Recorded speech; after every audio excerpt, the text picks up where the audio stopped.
fournisseur officiel de football.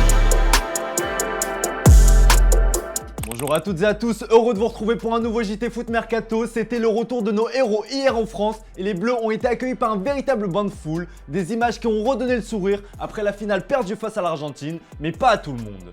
Et oui, il y en a un qui n'a mais alors pas du tout digéré la finale perdue lors de la séance de tir au but, c'est Kylian Mbappé.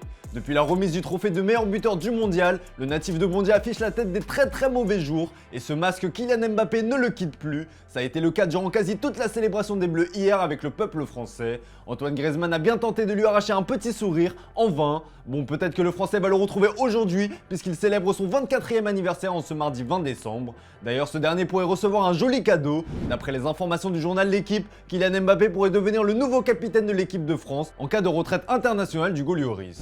Une juste récompense pour le natif de Bondy qui a guidé les Bleus tout au long de ce mondial. Réponse en mars 2023, date du prochain rassemblement. Question du jour les amis, pour vous, Kylian Mbappé ferait-il un bon capitaine chez les Bleus? Comme d'habitude, on attend vos avis dans les commentaires. Hier, on vous demandait si Lionel Messi pouvait désormais être considéré comme le meilleur joueur de l'histoire après avoir remporté la Coupe du Monde. Et bien pour vous, plus de doute possible, la Pulga est bel et bien le GOAT absolu.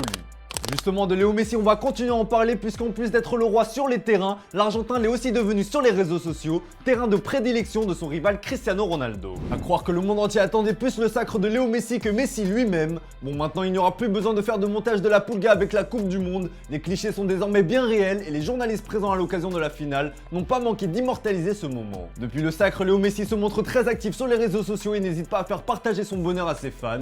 Une photo a littéralement cassé Instagram, c'est celle de lui soulevant la Coupe du Monde. Ce cliché qui va bientôt dépasser la barre des 60 millions de likes a déjà battu le record de la photo la plus likée de l'histoire qui a été détenue jusqu'à présent par la célèbre photo de l'œuf qui compte environ 56 millions. Si Cristiano Ronaldo est la personnalité la plus suivie sur Instagram avec 520 millions de followers, le Portugais a donc vu la publication la plus likée de son compte être largement devancée. On rappelle que cette dernière le mettait en scène avec son rival de toujours, Lionel Messi.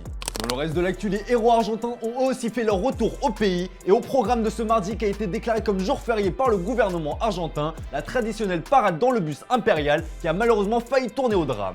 L'Argentine de Léo Messi l'a fait, soulever une nouvelle Coupe du Monde, la 3e de son histoire. Dans un pays qui attendait ça depuis plus de 30 ans, l'ambiance est complètement folle à Buenos Aires depuis quelques jours. Plus d'1 million de personnes sont attendues dans les rues pour voir le défilé des héros de l'Albiceleste, une célébration qui a toutefois failli virer au drame. Sous l'euphorie, Lionel Messi, Rodrigo De Paul, Nicolas Otamendi, Ángel Di María et Leandro Paredes se sont positionnés à l'arrière du bus impérial en haut. Ces derniers, probablement distraits par la foule en délire, ont évité de justesse un câble électrique. Leandro Paredes a même perdu sa casquette à ce moment-là et avait une jambe dans le vide. Heureusement, plus de peur que de mal.